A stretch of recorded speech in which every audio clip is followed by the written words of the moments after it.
Hello বন্ধুরা, good morning সকলকে। তোমরা সকলে কেমন আছো? আশা করছি ভালো আছো। আমি অনেক ভালো আছি। আজকে একটা সুন্দর ভিডিও নিয়ে এসেছি।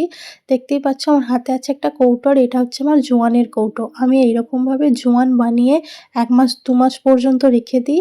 আর প্রত্যেকদিনই আমি এটা খেতে থাকি। মানে দুপুরবেলা ভাত খাওয়ার পরে, তারপর রাত্রেবেলা ডিনার করার পরে আমার এটা অভ্যাস। তো আমি জোয়ান বানানোর জন্য এখানে নিয়ে নিয়েছি ১০০ গ্রাম জোয়ান, দেখতেই পাচ্ছ। আর তোমরা কে কে এরকমভাবে জোয়ান বানাও আমাকে কমেন্ট করে জানাবে। আর আমার জোয়ান বানানোর পদ্ধতিটা তোমাদের কেমন লাগলো সেটাও কিন্তু বলবে। তো ভিডিওটা শেষ পর্যন্ত দেখতে থাকো। জোয়ানটা ঢেলে নেওয়ার পর দিয়ে নিচ্ছি বিট নুন। দেখতেই পাচ্ছ কতখানি জোয়ান, তার জন্য অনেকটা বিট নুনের প্রয়োজন। তাই অনেকটা বিট নুন দিয়ে নিলাম। এখানে আমি কিন্তু পাতিলেবু টুকরো করে রেখেছি। এখানে আমি ২ টো পাতিলেবু নিয়েছি, যেটার ৪ টে টুকরো হয়েছে। পুরোটাই আমি রস এখানে দিয়ে দেবো। তাহলেই এটা কিন্তু খেতে টেস্টি হবে। আর এটা কিন্তু হজমের পক্ষে খুবই সুন্দর। এটা অনেকে আবার পেস্ট করে হজমোলার মতো বড়ি দিয়ে অবিকল হজমোলার মতো বানায়। কিন্তু এটা আমার পেস্টের থেকে বেশি ভালো লাগে এরকম শুধু শুকনো জোয়ানকে এরকমভাবে বিট নুন, তারপর জলজিরা, তারপর এরকম লেবুর রস দিয়ে মিক্স করে রোদে শুকনো করার পরে যে শুকনোটা বেরোবে সেটা খেতেই বেশি ভালো লাগে।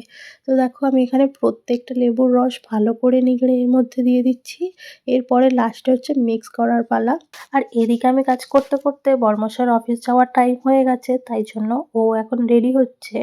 আর রেডি হচ্ছে বলেই আমি এখানে ইমোজিটা বসিয়ে দিয়েছি। কারণ ওর তো দেরি হয়ে যাবে, আর আমিও ঘরে এখানে এই সময় জোয়ানটা বানাচ্ছিলাম। তাই জন্য ভাবলাম ভিডিওটা তোমাদের সাথে শেয়ার করি। তো আমার এটা মিক্স করা হয়ে গেছে। দেখতে পাচ্ছ আমার হাতটা পুরো ভরে গেছে। হাতটা ভালোভাবে এবার ঝেড়ে নেবো, নিয়ে আমি যাবো ছাদে। তো দেখো আমি সিঁড়ি দিয়ে এখন ছাদে উঠে যাচ্ছি। এই হচ্ছে আমাদের সিঁড়ি। এবার আমার সিঁড়ির দরজা খুলে দেখো ছাদে উঠে গেছি, দেখতেই পাচ্ছ। তো আমাদের এখানে ঠাকুর মন্দিরের কাছে একটা রেলিং আছে। এখানে রেলিংটাতে আমি জলটা দিয়ে দিলাম। তো এবার এটা শুকনো হবার পর বিকালবেলা নিয়ে আসার পালা। তো এটা এখন শুকনো হোক, ঠিক বিকালবেলা দেখা করছি তোমাদের সাথে। তো চলো এখনের মতো টাটা। তো বিকালবেলা ঠিক ৪টে বাজে তখন আমি নিয়ে এসেছি। দেখতে পাচ্ছ পুরো যেমন ঘুঁটে হয়, পুরো পাঁপড় হয়ে গেছে এগুলো কিন্তু দেখতেই পাচ্ছ আমি হাতে করে গুঁড়িয়ে নিচ্ছি, পুরো চাপ চাপ চাই হয়ে গেছে। তো এই শুকনো গুঁড়োগুলোকে ভালোভাবে ভেঙে নিয়ে আবার আমার খালি কৌটোগুলো ভর্তি করে নেবো। তো এরকম আমার ২ টো কৌটো আছে।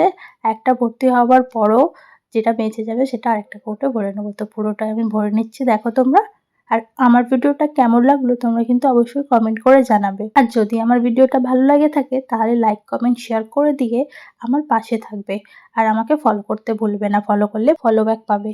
আর সম্পূর্ণ ভিডিওটি দেখার জন্য অনেক অনেক ধন্যবাদ তোমাদের। এইভাবেই সকলে সকলের পাশে থেকো, সাথে থেকো, একে অপরকে সাপোর্ট করো, এগিয়ে যাও। আজকের মতো টাটা, দেখা হচ্ছে পরের ভিডিওতে।